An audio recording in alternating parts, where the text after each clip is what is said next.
All right, let's call this meeting to order. Ms. Murdoch, the roll call, please.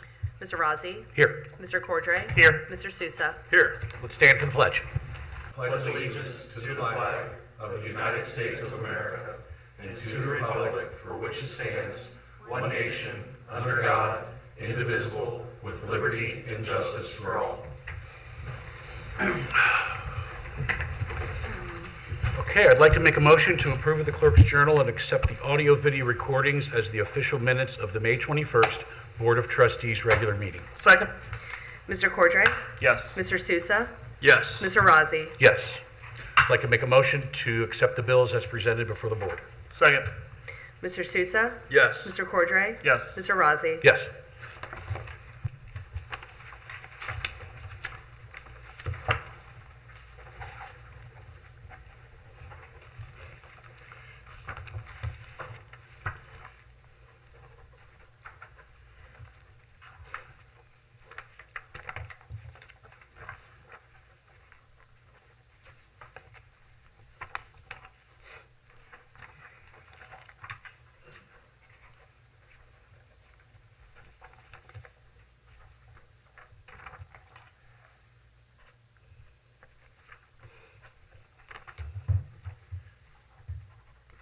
Okay, at this time, I'd like to open the floor to public comments.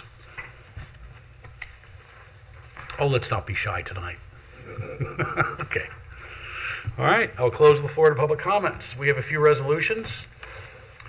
First one, lighting district. This is just standard. Any questions, gentlemen? Nope. None. All right. With that, I will request a motion to approve Resolution 25-0604A, a resolution authorizing compensation to the Assistant Fiscal Officer, Ellen Horman, pursuant to ORC 5.15.12. Second. Mr. Sousa? Yes. Mr. Cordray? Yes. Mr. Rossi? Yes. Second is a similar resolution. Any questions, gentlemen? No. All right. It's our lighting district. Yes, the lighting district, the money that's collected for the lighting in the township. Jeff could probably give you a better explanation as to how it works, if you don't mind. Yes, appreciate that, Mr. Rossi. We have about 50 to 60 subdivision street lighting districts. Townships are not required to assist with street lights. We do it as a service to the residents of those neighborhoods. It is not a tax, but there's an initial expense for the poles themselves from Duke Energy, and then every month Duke Energy sends 50 to 60 electric bills to Hamilton Township.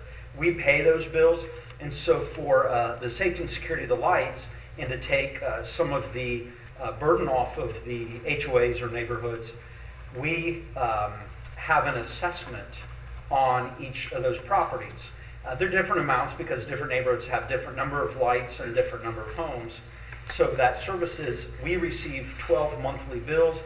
We pay Duke, and those homeowners on their property taxes twice a year pay the lighting assessment. And because that takes several hours a month of reconciliation, it's a way for us to recoup some of that work. Thank you. All right. With that, I will make a motion to approve Resolution 25-0604B, a resolution authorizing special assessments for artificial lighting in certain lighting districts. Second. Mr. Rossi? Yes. Mr. Sousa? Yes. Mr. Cordray? Yes. Okay, brings us to our next resolution. Mr. Wright, would you like to give an explanation of this one, please? Yeah, thanks, Joe. We've talked several times in these meetings over the last year and a half or so about a need we have to replace our existing public work facilities. Currently, all of our the persons in our public works work out of 4 or 5 buildings in Tesserman Park. Obviously, we want to be able to isolate that park for more pleasant public uses so the community can benefit. But more importantly, financially, that means a lot of our rolling stock, our equipment that we use in all kinds of weather are stored. Some of it is outdoors. We know that's not the best thing long-term for equipment. So we have gone through the design process to have a replacement public works facility that will be a 2 or 3 generation building. This building is going to be here for many, many decades. and it'll allow us to take, instead of housing our operations in 3 or 4, we have a Quonset hut from the Korean War era that is used to store some of it. Lights on. Thanks. It is now. It is now. Thanks, Mr. Sousa. Stage fright from this new. I'm so excited. Yes, I don't want to wait to talk about our friendship with ICRC we've entered into. The Quonset hut from the Korean War houses some of our equipment, and it's been nice these few decades, but it's necessary to have that building built. We're going to put it on one campus here. There are other operations. We've been really diligent over the last several years. You gentlemen have challenged staff, and I appreciate Mr. Pelfrey and Ms. Horman have been really helpful at, we put money in reserves the last few years so that we're going to have a very sizable down payment. That building of 22,000 or so square feet, it's no secret that post-COVID, construction expenses have gone through the roof. It's just both in terms of labor cost and procuring all the various construction components that go into a building like that. So we've done a good job of saving 20% or more of the down payment for the building, as well as additionally another $550,000 approximately is cash in hand. We're going to buy directly some of the generator to have at the building and many of the other furnishings and equipment. To avoid going through our general contractor, we'll make the purchases directly. So we have over $2 million cash in hand that we have saved so that we're not going to have to borrow all of the money for this. But it is necessary, like school districts, cities and townships and counties do, when you build a building of this size that's going to last us many generations, we do have to do a debt service or a bond. So it's necessary for us to issue general obligation municipal bonds. That will be a 25-year term.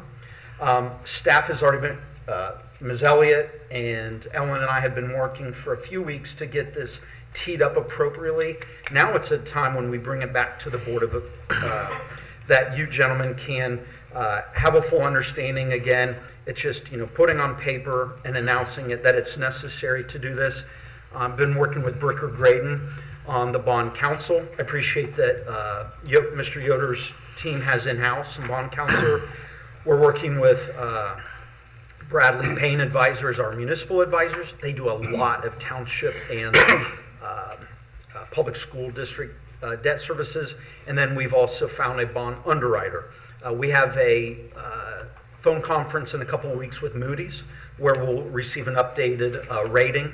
So then we'll know what our bond rating will be. We anticipate these will be at a 5.5% interest rate. So that's the why. I know we've talked publicly for a while now about the necessity. So now it's up to you gentlemen tonight to allow Ms. Elliott and us to fulfill the rest of the steps. We anticipate that on July 29th, we'll have everything completed and the funds will be wired to the township so that we'll be able to make monthly payments to our general contractor for the construction of the building. So, thank you. All right. Gentlemen, any questions? No, I mean, I think it's, like we've talked about before, I think it's a great project. We've probably needed this building for probably near a decade now, quite frankly, just because of the size and the equipment and everything that we have. So it'll be nice to have that for the community, to be able to kind of reallocate things at Tusterman Park, kind of get that more, looking even more so like a park and using it fully to its capacity. And it'll be good to have police, fire, and public works here in one big campus. I like that idea too. Mark? I have a couple I've thought of since this afternoon, but they might be a little technical and require some homework. So do these funds come to us in a lump sum when they issue the bond? Yes, that's correct. So we'll have flexibility because we're going to not need to disperse it immediately, put it in like our savings program.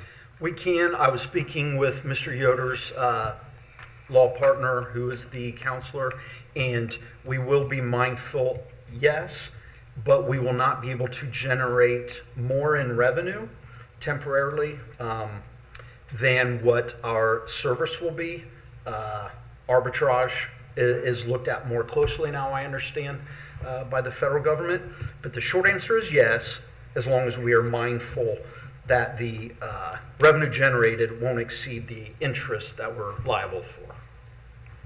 Yeah, you basically can't make a profit off of public debt. So that's not been a thing that people have been concerned about for quite a while now, given interest rates. But as they are now, it's something you got to keep an eye on. You ride the line as close as you can. So you want to invest it responsibly, but not over that because the huge penalties that come along with that. So you're saying there's like a formula or an equation that limits how much interest income we could make on excess cash? Yeah, literally. And part of the bond underwriting council, we give an arbitrage opinion and do all those calculations for you so you can make the maximum allowable interest without tipping over the edge to Okay. where you then pay penalties.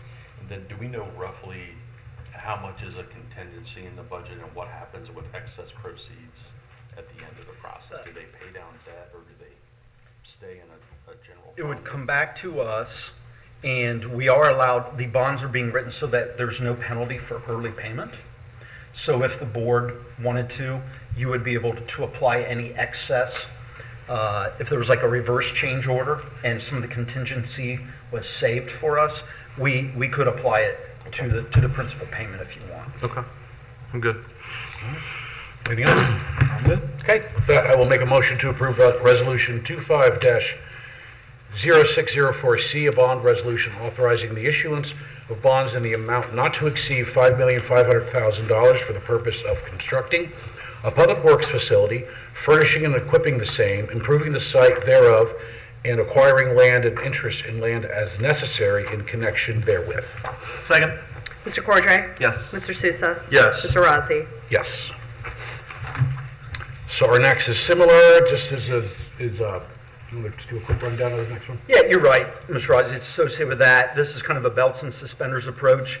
As Mr. Yoder was saying, there's a lot of federal requirements when you issue debt that is a tax-free municipal bond. And there's going to be annual requirements during the 25 years of this debt. If we take all 25 years, might be an opportunity to put off earlier. This confirms that we are going to do annual compliance and submittal of anything for tax purposes that we're required to do. Okay. Any questions, gentlemen? I do not.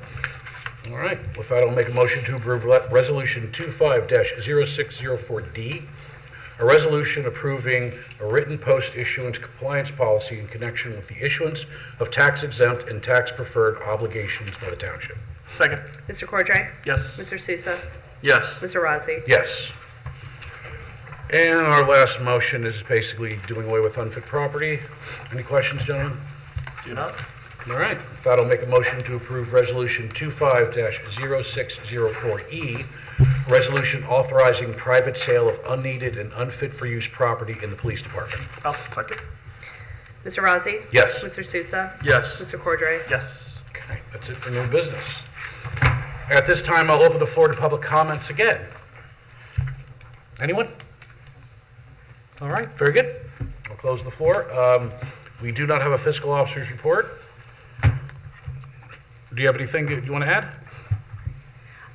No, other than, I'm going to be in Lexington at the next meeting, so I'm going to have the report ready for you all and in your binders, so I just won't be here to speak to it. Very good. All right, thank you.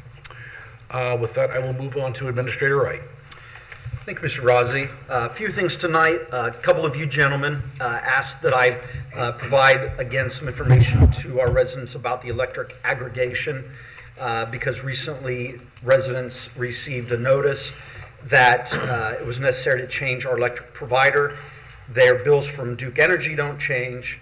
Duke still receives its payments for, for their utility lines and yeah, the distribution cost are something that we don't get to have any impact on.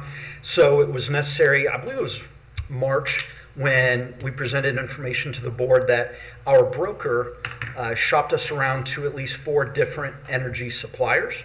One of them we felt didn't have a strong track record, and the other 3 all gave decent pricing. In the end, the best terms were going to be to switch to Constellation Energy. So we're switching to Constellation as our provider.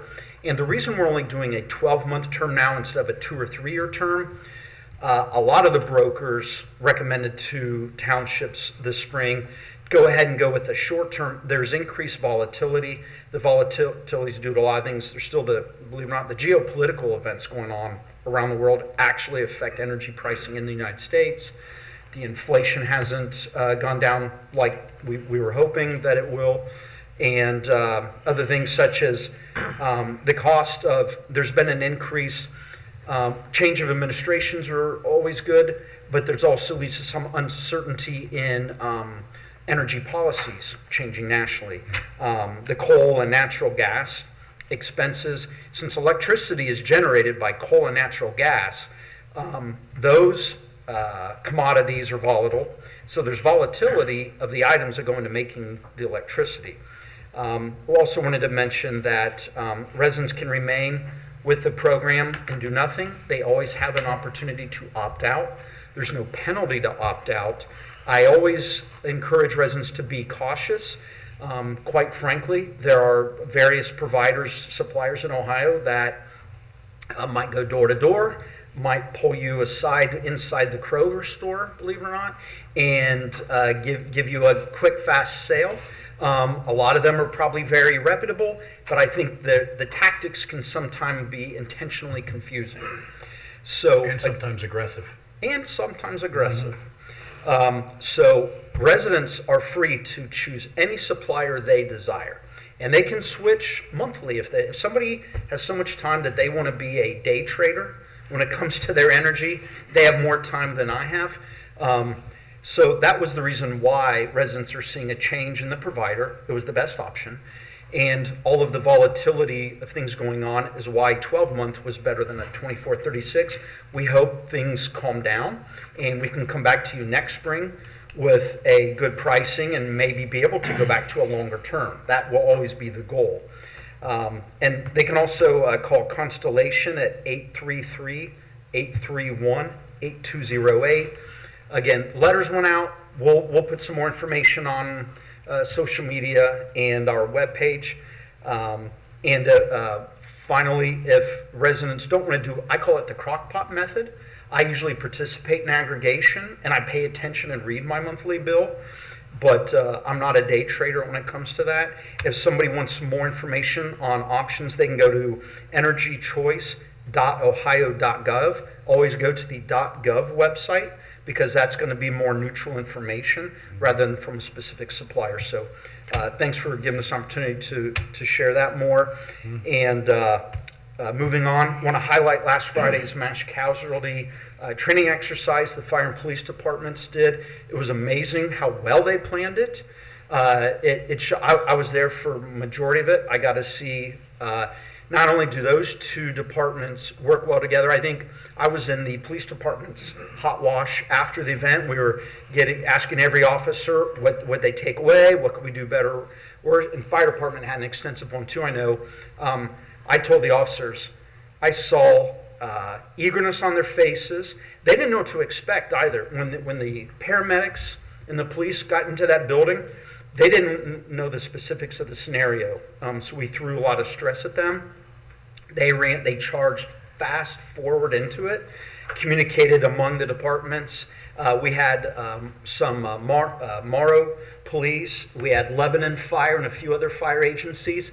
And I'm really proud. There were 3 or 4 other school districts and other communities just there as kind of advisors or wanting to learn from it. So it's always cool when Hamilton Township can present a positive way to do something to other districts and other communities. So really proud of the intensity. Several of the officers and firefighters had 3 miles or more in steps in about an hour and a half's time. That's how much activity was going on. And another way to highlight just how proud we are of our relationship with the Little Miami School District.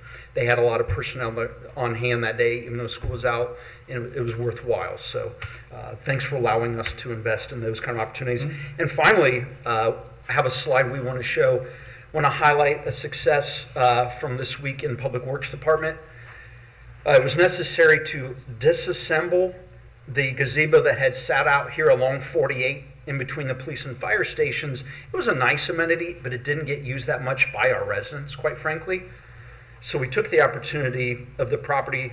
Public Works crews fully in-house with our own labor They did this with minimal expense. They disassembled it, took it by flatbed to Mounts Park at a very good location, poured a concrete pad on their own, reassembled it, anchored it, and they're going to get some picnic tables anchored in. So it's what was a pleasant amenity underutilized is now going to be an appropriate location. So we think residents are going to use this daily for a variety of reasons. So really proud that those gentlemen could accomplish this in-house at very little expense. So thank you. Very good. That brings us to trustee comments. Mr. Cordray. Thank you, Mr. Rossi. Just one thing, coming up this weekend is one of our big events, Touch Truck at Fellowship Baptist Church from 10 to 2. So looking forward to seeing everybody there this weekend. Looks like the weather's going to hold out, but should be a great event as always. Very good. Mr. Souza. I have a couple things, actually. Want to piggyback on Jeff's, and thanks to both the fire and police department for the mass casualty training event. I was at a school advisory council meeting Monday, and the school staff kind of spoke glowingly, if I could say this. You guys cut me off, but I was shocked at the level of detail in the preparation. An exact number of students that are injured in this event that are to be located by first responders, their injuries diagnosed, where would they be transported to, involving school staff. They were very appreciative and thankful, and it was super reassuring to me to know. I knew that happened, but I'd never given any thought or spoken to you gentlemen about the level and the scope of that training. So it was pretty cool to hear the comments and the details that I did. And then one other item I wanted to speak to, and this is kind of an extreme one-off. Do they know of the Northview development that you and I spoke about in the last day or two? Yes. Okay. So with these Northview apartments that we've learned about, the zoning change from 1997 that's now coming forward. So, I mean, in my conversation with Jeff today, I mean, literally what my thinking was, we now have Stotler 2 is kind of an aged, dated thing that is now coming forward. Mm-hmm. This Alexander Point, I think, seasoned for close to 20 years before it came forward. Yeah. I had 2 points in conversation with Jeff earlier today. One is that maybe somehow over time we could look at our prime areas, and do we have more of these? How many more of these unknowns are out there, and could staff, in small batches over a year or two, just do we have any more of these skeletons in the closet to come forward from a planning standpoint? And then the second thought, as I asked him, is how could we move forward, try to avoid these, and a buzzword you will like, he said we could have a zoning amendment, that if we had PUDs or zoning changes in the future, that we could put like a statute, hey, if this doesn't evolve or start in 5 years or 10 years or something like that, then it would revert back. Yeah. But I mean, for the public, we've learned recently of a plot near 22 and 48 that was rezoned in 1997 for some residential uses that no one really was aware of, that's just come forward and going to the RPC to start. So, but yeah, just your guys' thoughts, if you would be okay with it to the degree that they can, researching what else could be out there. Yeah, it wouldn't be a bad idea to start looking at past documents and seeing if there is anything else out there that it's. Well, I don't know, it wouldn't cure anything that's already out there. Well, at least we know it's coming. For a planning standpoint. Yeah, I mean, I'm sure the property we're talking about, it's the Alexander Point developed. I'm sure the other 3 spots, we were talking of one of them, but I'm sure the other 2 are in the same exact. I'm fully confident that they're in the exact same boat as. But my thought is, if we've had now 3 in a few years that were approved 15, 20, 25 years ago, are there, this is about 750 housing units between apartments and single family. Are there another 750 out there? Are there another 1,000? You have the option to go to the property owner and say, hey, can we ask you to make some changes? We can't force you, but can we ask you to make it definitely doesn't hurt to make some changes. Do some research and, kind of button that up, just so that way we know. Would you guys have an interest in talking about or looking at getting an opinion from Ben? Would it behoove us, for residential changes and PUDs moving forward, that we put some sort of time horizon on those, so a board's not sitting here? Is that commonplace in other communities? Yeah, it's not unusual. Typically, though, and we can workshop this some more as we go on, but you'll see, oftentimes here we have 3 stages for a PUD: the sketch, the preliminary, and the final. Oftentimes the preliminary and final are combined. Typically, you'll see that once you get the final PUD development plan approved, you'll have a sunset period that says, okay, you got 2 years to build this, or else it's invalid. Most often that doesn't then negate the underlying preliminary sketch plan. So if someone wants to come back, they can arguably come back and say, okay, we're going to submit a new final plan. I don't know that it has to be that way, and I think that there's probably some good basis to say, why can't we just mean it's zone PUD, but it's got no sketch plan, preliminary or final plan if, you know, they don't do what they said they'd do within a, you know, reasonable period under the law. So we'll Well, have that a was look kind at of the that whole further. Stotler 2 thing we were doing. Wasn't that kind of similar? Well, far- sort of. That got complicated. Right. The alternative path we chose to try to prevent going forward under the earlier plan that they had a right to build Right. as a matter of right. Yeah, that was numerous modifications to that. Yeah. You know, my underlining thought is just that literally over decades, the thought of what's a good use for a piece of property could Can change based on Absolutely. a number of circumstances. And, you know, somebody approves something to be homes or apartments or business today, maybe in 25 years, like this is 28 years after the fact from when the PUD was approved and the Right. rezoning. Right. So just, I you know, agree. should we look at that being proactive to? No, that doesn't Give us a hurt. little I mean, I don't think flexibility. we've seen anything like that since I've been on the board. As Yeah. far as like where we've had developments where we Right. submitted PUDs and they just Right.